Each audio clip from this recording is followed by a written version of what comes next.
எல்லாருக்கும் வணக்கம். இப்ப நம்மளோட சேனலுக்கு நெறைய பேர் வந்து சூப்பர் தேங்க்ஸ் பண்ணி உதவிட்டு இருக்கீங்க. வீடியோ, லைவுக்குலாம் வரீங்க. நம்மளோட சேனலுக்கு வந்து உண்மையிலேயே நீங்க செய்ற அந்த ஒரு உதவி அப்படின்றது சின்ன அளவுல இருந்தாலும், நீங்க நெறைய பேர் சேர்ந்து நாங்க கேட்காமலே சூப்பர் தேங்க்ஸ் குடுத்து வழங்குற அனைவருக்கும் ரொம்ப நன்றி. நீங்க பண்ற அந்த ஒவ்வொரு உதவியும் வந்து எங்களுக்கு அடுத்து மோட்டிவேஷனா இருக்கு. நெறையா ஷேர் பண்ணி விடுறீங்கன்றனால எங்களுக்கு ரொம்ப நன்றியா இருக்கு. இன்னும் பாருங்க அடுத்தடுத்து வீடியோ வருது. நம்ம சேனல ஷேர் பண்ணி விடுங்க. பின்னாடியே வீடியோ வந்துட்டு இருக்கு பாருங்க. இன்னைக்கு திங்கட்கிழமை காலையில் சிபிஐயில் விஜய் அவர்கள் சம்மனுக்கு ஆஜராகி பதில் சொல்ல வேண்டிய நிலையில் காலையில் அவர் எப்பவும் போல் ஏர்பிளைனில் ஏறி கிளம்பிட்டாரு.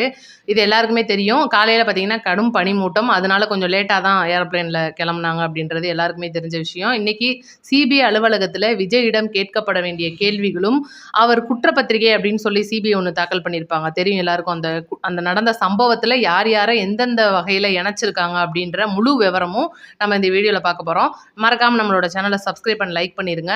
இப்போ ஃபர்ஸ்ட் பார்த்தீங்கன்னா விஜய் அவர்களை வந்து இன்னைக்கு சம்மனுக்கு கூப்பிட்டுருக்காங்க சிபிஐ. ஒருவேளை இது வந்து ஏதோ கூட்டணி பேரம் பேசுகிற விஷயம் அப்படின்னு சொல்லிட்டு ஒரு தரப்பு பேசிட்டு இருக்காங்க. இன்னொரு தரப்பு வந்து ஏன்னா இன்னைக்கு சிபிஐ அலுவலகம் அப்படின்றது சென்னையிலே இருக்கு.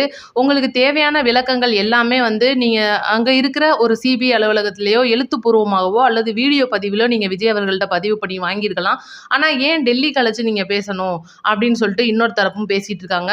ஏன்னா இதுக்கு முன்னுதாரணமா என்ன இருக்கு அப்படின்னு நீங்க பாத்தீங்கன்னா, ஆல்ரெடி புஷ்பா படம் புஷ்பா 2 அப்ப அல்லு அர்ஜுனுக்கு இதே மாதிரி ஒரு சம்பவம் நடந்துச்சு. அவரோட ரசிகர்கள் வந்து அந்த கூட்டம் நெரிசல்ல வந்து 2, 3 பேர் இறந்து போயிட்டாங்க. அதுல அவரோட பேரும் குற்றப்பத்திரிகையில சேர்க்கப்பட்டிருந்தது. இதுக்காகலாம் எவ்வளவு பெரிய பிரச்சனை வெடிச்சிச்சு அப்படின்னு சொல்லிட்டு நம்ம பார்த்திருப்போம். இது ஒரு பக்கம் இருக்க, இன்னைக்கு 41 பேர் பலியான இந்த ஒரு வழக்கு அப்படின்றது சிபிஐ கையில இருக்கு. இன்னைக்கு சிபிஐக்கு விஜய் தான் கொடுத்திருக்காரு அப்படின்னு ஒரு தரப்பு பேசுறாங்க. இது எல்லாருக்குமே தெரிஞ்ச ஒரு விஷயம். இறந்து போனவங்களோட குடும்பத்துல இருந்து தான் சிபிஐ வேணும்னு சொல்லிட்டு வழக்கு போட்டு நீதிமன்றத்துலேருந்து போய் இன்னைக்கு சிபிஐ இந்த கேஸை பயங்கரமாக விசாரிச்சுட்டு இப்போ விஜய் அவர்களோட பேர் அந்த இடம் எங்கே வருது அப்படின்றது தான் முக்கியமாக பார்க்க போகிற ஒரு விஷயம். பார்க்கும்போது எல்லாரும் நிம்மதியாகிற ஒரு விஷயமா விஜய் அவர்களோட பேர் சாட்சியில் சேர்க்கப்பட்டிருக்கு. அதுதான் உண்மை. ஏன்னா இன்னைக்கு சாட்சி அப்படின்ற ஒரு இடத்துல தான் விஜய் இருக்காரு. எல்லாருமே விஜய் மேலே ஒரு பக்கம் குற்றம் சுமத்துறது என்ன காரணம் அப்படின்னு கேட்டிங்கன்னா, லேட்டாக வந்தார். ஏன்னா இன்னைக்கு கரூர் மாநகராட்சி சார்பிலையும் சரி, அங்கே இருக்கிற காவல்துறை வட்டாரம் எல்லாருமே வந்து நாங்கள் கூட்டத்தை ரொம்ப கட்டுப்படுத்தி வச்சுருந்தோம். ஆனால் வண்டி வந்து லேட்டாக வந்தனால தான் இவ்வளோ நெரிசல் ஆயிடுச்சு அப்படின்னு சொல்லி ஒரு தரப்பு பேசுகிறாங்க.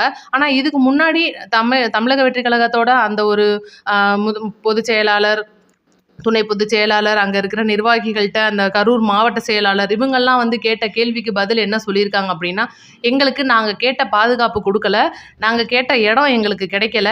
அதுக்கப்புறம் விஜய் அவர்கள் வந்து ஒருத்தரையே குறிப்பிட்டு ஒரு விஷயம் செஞ்சனால தான் இந்த சம்பவம் நடந்துச்சு அப்படின்னு சொல்லும்போது இவங்க தான் வந்து புகார்தாரராக இருக்காங்க அப்படின்றதான் உண்மை. இன்னைக்கு தமிழக வெற்றி கழகம் சார்பில் கொடுக்கப்பட்ட புகாரில் தான் இன்னைக்கு இவ்வளோ வழக்கம் இன்னைக்கு ஒரு பக்கமாகவே விசாரிச்சுட்டு இருக்காங்க அப்படின்ற ஒரு பக்கம் தோணுது. எல்லாருக்குமே தோணும், என்னடா அது ஃபுல்லுமே டிவிக்கு ஆளுகளாக பிடிச்சி விசாரிச்சுட்டு இருக்காங்க, எதிர்த்தரப்பை இன்னும் விசாரிக்கலை அப்படின்னு சொல்லிட்டு உங்களுக்குலாம் இருக்குது அப்படின்னு தான் உண்மை. ஏன்னா அடுத்து வந்து இப்போ விஜய் அவர்களை லாஸ்ட்டாக இன்னைக்கு தான் வந்து இறுதியாக விசாரிக்கிறாங்க. புகார்தாரர் தரப்புலேருந்து இறுதியாக விசாரிக்கப்படுறது இன்னைக்கு விஜய் அவர்களை.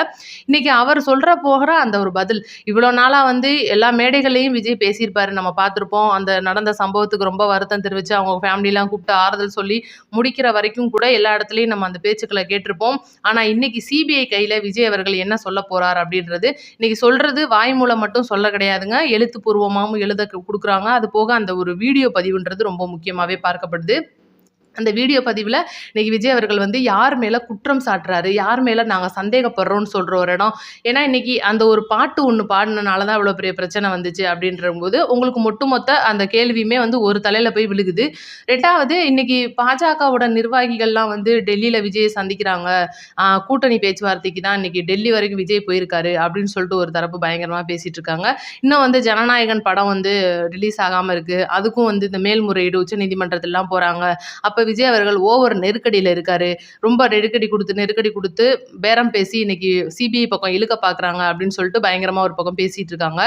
இவங்கள்ட்டெல்லாம் இன்னைக்கு நான் கேட்குறேன், சிபிஐ அப்படின்றது வந்து யாருக்கோ அடிபணிஞ்சு போகிற ஒரு சாதாரண ஒரு துறை கிடையாது. அது வந்து எவ்வளோ பெரிய அமைச்சராக இருக்கட்டும், முதலமைச்சராக இருக்கட்டும், பிரதமராக கூட இருக்கட்டும், அவங்கள கேள்வி கேட்குற உரிமை இன்னைக்கு சிபிஐ கிட்ட இருக்குது அப்படின் போது இந்த 41 பேர் பலியான வழக்கு அப்படின்றதுனால புகார்தாரரான விஜய் அவர்களை சாட்சியாக சேர்க்கப்பட்டு இன்னைக்கு அவர்கிட்ட கேள்வி கேட்டுட்டு இருக்கிறத தப்பாக சில வசவாளர்கள்லாம் பேசிட்டு இருக்காங்க. அடுத்தடுத்து இன்னைக்கு வந்து இப்போ உதாரணத்துக்கு நம்ம அமைச்சர் செந்தில் பாலாஜியாக இருக்கட்டும், அமைச்சர் இப்போ அன்பில் மகேஷ் பொய்யாமொழி இவங்கெல்லாம் வந்து பார்த்தீங்கன்னா அந்த ஒரு டைமில் சீக்கிரமாக வந்திருந்தாங்க அந்த இடத்துல அப்படின்னும்போது அடுத்த கட்ட விசாரணைக்கு அவங்க உட்படுத்தப்படுவாங்க. இன்னும் வந்து கரூர் சம்பவத்தை பொறுத்தவரைக்கும் அங்கே இருக்கிற மாநகராட்சி ஆய்வாளர்கள், மாநகராட்சி ஆணையர்கள், அங்கே இருக்கிற துறை அதாவது அரசு துறை அதிகாரிகள் இவ்வளோ கூட்டம் நீங்கள் கேட்ட அனுமதி அப்படின்றது ஒரு 10,000 பேருக்கு. ஆனால் வந்தது 50,000 பேருன்னு கரூரில் சொல்கிறாங்க. ஆனால் 27,000 பேர் அப்படின்னு சொல்லிட்டு நம்ம ஆல்ரெடி எல்லா நியூஸ்லேயும் பார்த்துருப்போம். அப்போ உண்மையான கணக்கு என்ன அப்படின்றத ஆய்வு பண்ணுறதுக்காக தான் ஏற்கனவே சிபிஐலேருந்து நம்ம கரூருக்கு வந்திருந்தாங்கன்றது தெரியும்.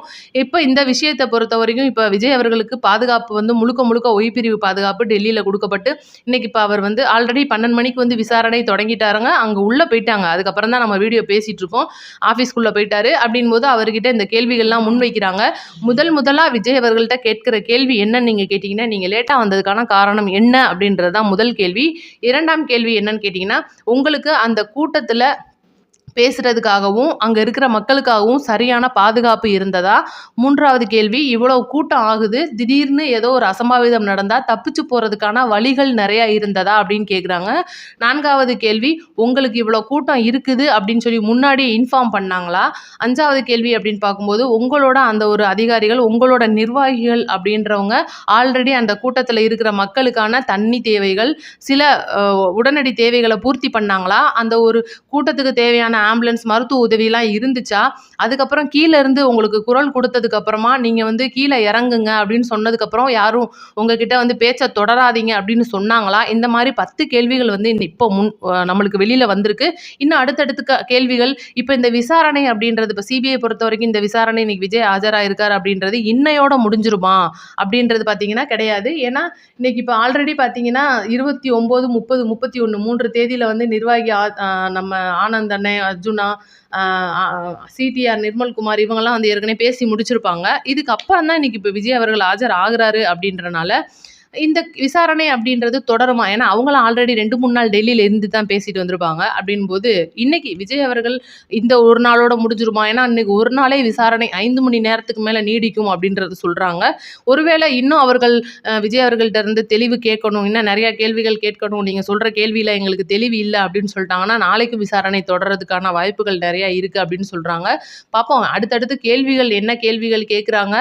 இதுக்கு விஜய் அவர்கள் சொல்ல போகிற அந்த ஒரு பதிலை நினச்சி இங்கே தமிழ்நாடே ஆடி போய் கிடக்கு. அதுதான் உண்மை. என்ன சொல்ல போறாரோ அப்படின்னு சொல்லி பார்த்து பயந்துகிட்டு இருக்காங்க. இன்னைக்கு விஜய் அவர்களை வந்து குற்றவாளி அப்படின்ற ஒரு இடத்துல பேசி இன்னைக்கு அதனால தான் டெல்லிக்கு போயிருக்காரு அப்படின்னு சொல்லி நிறைய பேர் வசவாளர்கள் பேசுகிறீங்க. அது கிடையாது உண்மை. யார் மேலே நீங்கள் குற்றம் சாட்ட போகிறீங்க? ஏன்னா இன்றைக்கி உங்கள் தலைமையில் உங்கள் ஒரு இடத்துல வந்த இந்த ஒரு சம்பவம் அப்படின்றத உங்களுக்கு யார் மேலே சந்தேகமாக இருக்குது, நீங்கள் யாரை சந்தேகப்படுறீங்க அப்படின்னு சொல்லி கேட்குறதுக்காக தான் கூப்பிட்ருக்காங்க. யார் காரணமாக இருப்பாங்கன்னு நினைக்கிறீங்க அப்படின்னு சொல்லி நிறையா பேர் அங்கே டெல்லியிலேருந்து வர்ற வட்டாரங்கள் இதை தான் சொல்லிகிட்டு இருக்காங்க. ஆனால் விஜய் அவர்கள் சொல்ல போகிற அந்த ஒரு பேர், அந்த ஒரு நபர், அந்த ஒரு அதிகாரியாக கூட இருக்கலாம், அமைச்சராக கூட இருக்கலாம், யாராக வேணாலும் இருக்கலாம். அந்த ஒரு பேருக்காக தான் மொத்த தமிழ்நாடு வெயிட் பண்ணி பார்த்துட்ருக்கோம். அதுக்கப்புறம் தான் அவங்களுக்குலாம் சம்மன் போகும். அதுவும் யாருன்றதை நம்ம வெயிட் பண்ணி பார்ப்போம். இன்னைக்கு விசாரணை முடிஞ்சதுக்கப்புறமா எல்லா டீட்டெயிலோட உங்களுக்கு அடுத்த வீடியோ நாங்கள் தரோம். நம்ம சேனலை சப்ஸ்கிரைப் பண்ணி லைக் பண்ணிடுங்க, முழுசாக ஷேர் பண்ணி விடுங்க தயவுசெய்து. நன்றி, வணக்கம். அடுத்த வீடியோவில் மீட் பண்ணுவோம். நன்றி.